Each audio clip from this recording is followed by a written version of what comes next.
Au cours de mes vidéos, j'ai eu l'occasion de vous parler de voitures à 3 roues, comme la Pile P50, de véhicules à 4 roues amphibies comme la Hobbycar, et même de voitures à 6 roues, comme la Renault 5 Turbo de Christian Delautar. Mais le véhicule que je vous présente aujourd'hui est un peu différent. Il ne possède pas 8 roues, ni 10, mais bien 11 roues. Aujourd'hui, je vous parle de la Michelin PLR, surnommée le mille pattes.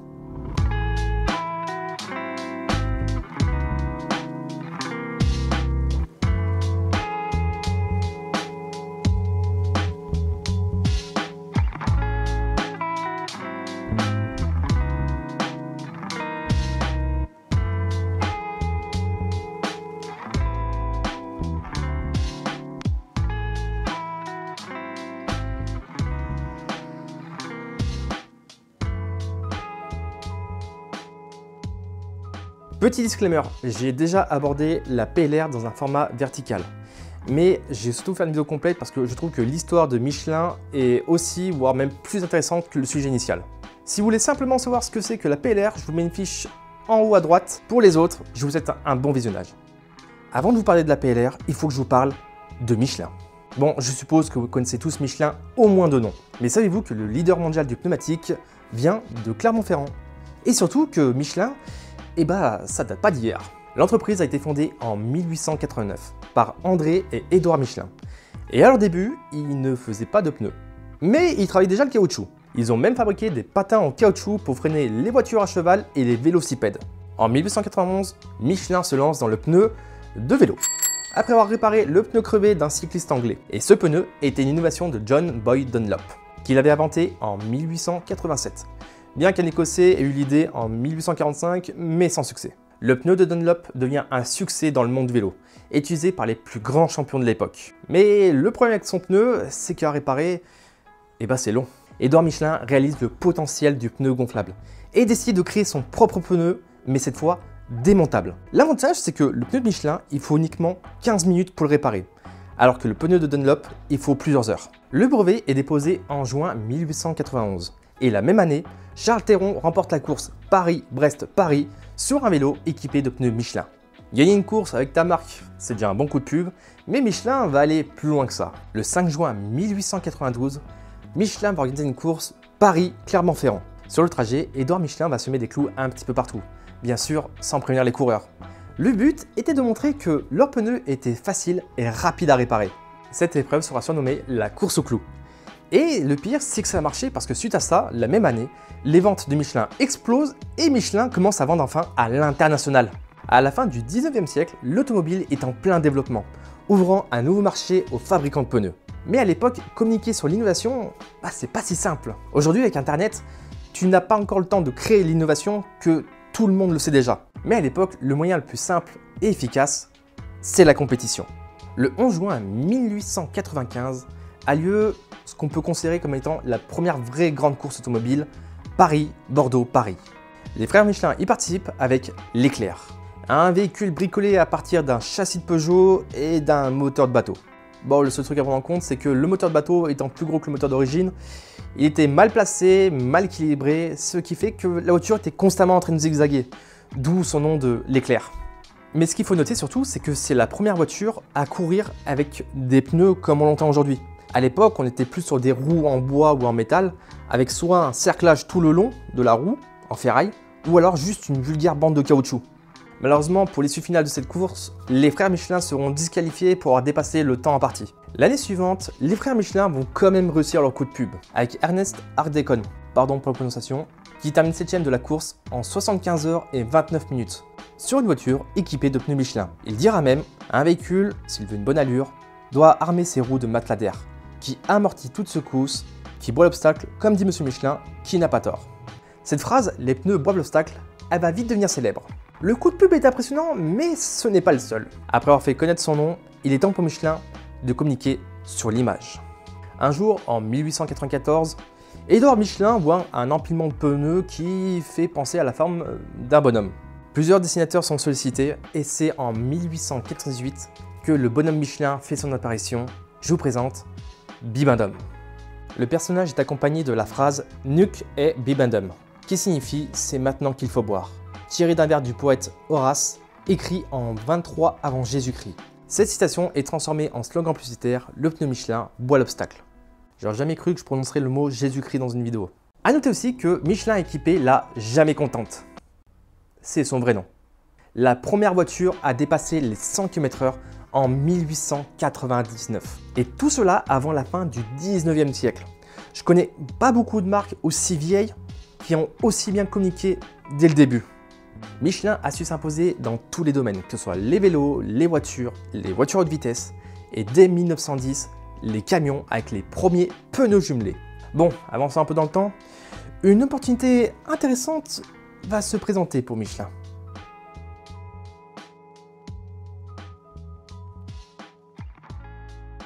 Je vous présente André Citroën. Et comme vous avez pu le deviner, c'est le créateur de Citroën. D'un côté, c'est marqué dans le nom.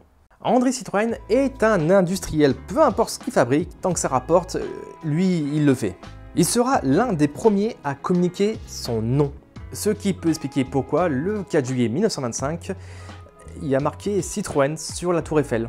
Et la date n'est pas choisie au hasard, il l'a fait la veille de l'ouverture des expositions internationales des arts décoratifs. Il n'y a pas à chier, hein. À l'époque, on savait être créatif. Pas mal, non? Alors, je ne vais pas retracer toute l'histoire de Citroën, mais je vais vous parler de deux véhicules en particulier. La Citroën Type A, premier modèle de la marque produit de 1919 à 1921, avec plus de 24 000 exemplaires. La Type A est à considérer comme la Ford Model T version française. Et l'autre modèle, c'est la Citroën Traction, produite entre 1934 et 1957 à plus de 759 000 exemplaires. Et son nom vient de son innovation, la traction. Alors, aujourd'hui c'est banal, mais avant, 99,9% du parc automobile était propulsion parce que c'était le plus simple à faire. Outre la transmission, la traction offre une meilleure tenue de route avec sa caisse autoporteuse, un freinage hydraulique et une suspension indépendante aux 4 roues. Quand la traction est lancée, c'est un bijou d'innovation. Le seul problème pour André Citroën, c'est que quand la traction sort, Citroën est déjà en difficulté financière. On est dans la merde, hein. Oui, je sais qu'on est dans la merde. Le développement de la traction a coûté extrêmement cher. Et le problème avec les innovations, c'est que quand c'est les premières, c'est pas forcément fiable. Par conséquent, l'entreprise Citroën fait faillite le 21 décembre 1934. Citroën est couvert de dettes. Et parmi les plus gros créanciers, il y a Michelin. En 1935, Michelin prend le contrôle de Citroën et devient le principal actionnaire. Leur première mission va être de rembourser toutes les dettes engendrées par André Citroën, qui meurt d'un cancer le 3 juillet 1935. Michelin va redonner une santé financière à Citroën, ce qui va permettre de continuer la commercialisation de la traction. Mais il ne faut pas oublier que si Michelin a racheté Citroën, c'est pas juste pour sauver une marque. Eux, à la base, ce qu'ils veulent, c'est vendre du pneu. Ce qui distingue Citroën de ses concurrents, c'est que Citroën possède la plus grande usine et que même s'ils arrêtent de faire des voitures, ils ont une usine où ils pourront faire des pneus à la place. Bien que Michelin soit fait un nom grâce à ses pneus de vélo, une voiture, c'est 5 roues avec la roue de secours. Et c'est pas avec la traction qu'ils vont vendre du pneu. En juillet 1949 sortira la 2 chevaux, qui a pour but de remotoriser la France. Et aussi de vendre du pneu. Pas mal, non? C'est français. On verra également des véhicules utilitaires comme le Type H. Mais ce qui nous intéresse aujourd'hui, c'est la Citroën DS. Équipée d'une suspension hydropneumatique révolutionnaire, la DS offrait également une direction assistée, des freins à disque à l'avant, des phares directionnels et une boîte semi-automatique à commande hydraulique. La suspension de la DS offrait un confort et une tenue de route inégalables, à un tel point que le brevet fut vendu à Rolls-Royce et à Mercedes. De plus, la DS pouvait rouler sur 3 roues. Citroën s'est sorti des sales draps dans lesquels ils étaient et a énormément innové. Mais qu'en est-il pour Michelin?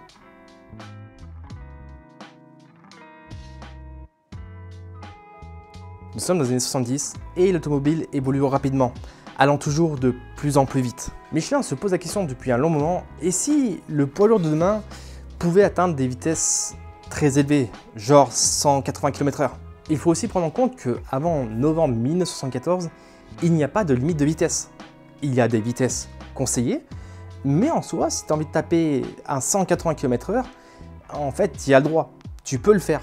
Enfin, si tu arrives à le faire. Michelin avait déjà tenté l'expérience du pneu poids lourd à haute vitesse en 1958 avec le Willem LD810 Michelin. Ce camion avait atteint une vitesse max de 140 km/h sur des autoroutes italiennes. Bon, Il faut dire qu'il était équipé d'un moteur 8 cylindres en ligne et l'aérodynamisme avait été sérieusement retravaillé.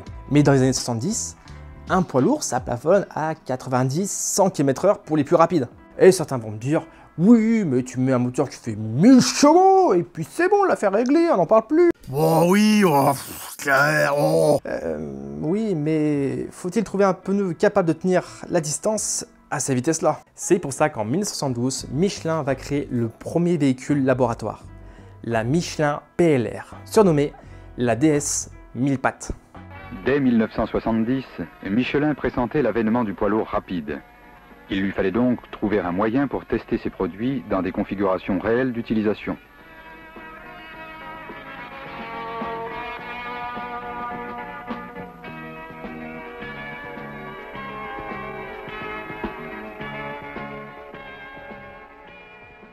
Alors ouais, de face, ça ressemble à une DS, et l'arrière avec les feux rappelle une DS Break. Mais bon, ça c'est si tu ignores qu'elle fait 7,20 m de long, 2,45 m de large, et qu'elle a 10 putains de roues. Oui, 10 roues visibles depuis l'extérieur, pour supporter son poids, car la PLR fait plus de 9 tonnes. Et niveau mécanique, c'est pas mal non plus, hein. La bête est équipée de 2 moteurs V8 Chevrolet Small Block 350. De 5,7 litres avec 200 chevaux chacun. Un moteur alimente les 6 roues motrices à l'arrière et les 4 roues devant servent pour la direction. C'est pas mal, hein? C'est français. Pour le châssis, c'est un châssis fait maison signé Michelin.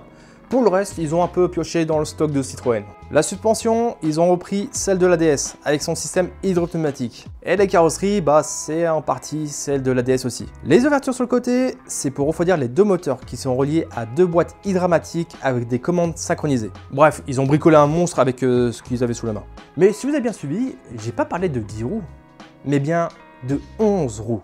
La 11e est placée au centre du véhicule, montée sur un V1. Elle peut simuler une charge allant jusqu'à 3,25 tonnes, mais également de modifier l'alignement.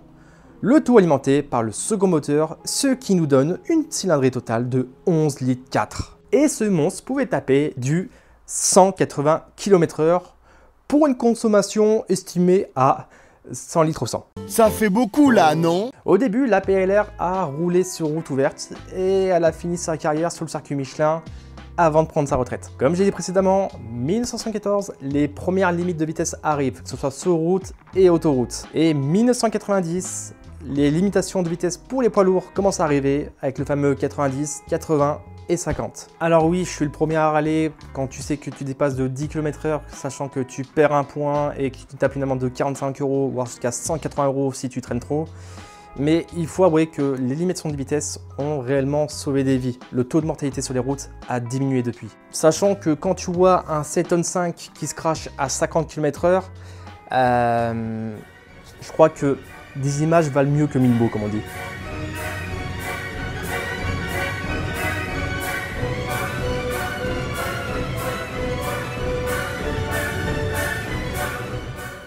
Donc bon, maintenant imagine un camion de 15 tonnes avec une voiture juste devant.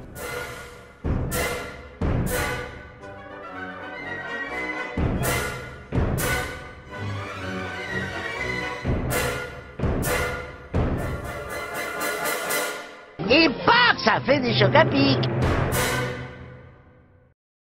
Tout compte fait, limiter les poids lourds à 90 km/h, c'est peut-être bien, tout compte fait. Bon, même si aujourd'hui on n'a pas de camion qui roule à 180 km/h, la PLR aura prouvé la robustesse des pneus Michelin. Et autant dire que leur place de numéro 1, eh ben, ils l'ont pas volée. Suite à ça, la PLR sortira à quelques événements comme véhicule promotionnel, mais sinon, vous pouvez aller la voir directement au musée Michelin. Même si aujourd'hui la PLR ne sert à pas grand chose à part dire qu'elle a existé, le simple fait qu'elle existait, bah, je trouve ça quand même vachement cool. Bon, cette vidéo touche à sa fin, j'espère qu'elle vous aura plu. Si c'est le cas, n'hésitez pas à me le faire savoir, le petit commentaire, le petit like, on partage. Merci pour tous vos retours. Et surtout, n'hésitez pas à me proposer des sujets si je vois quelque chose qui m'intéresse, que je trouve pertinent. Peut-être que je traiterai dans une prochaine vidéo. En attendant, c'était Deep Décasseur et moi je dis à la prochaine.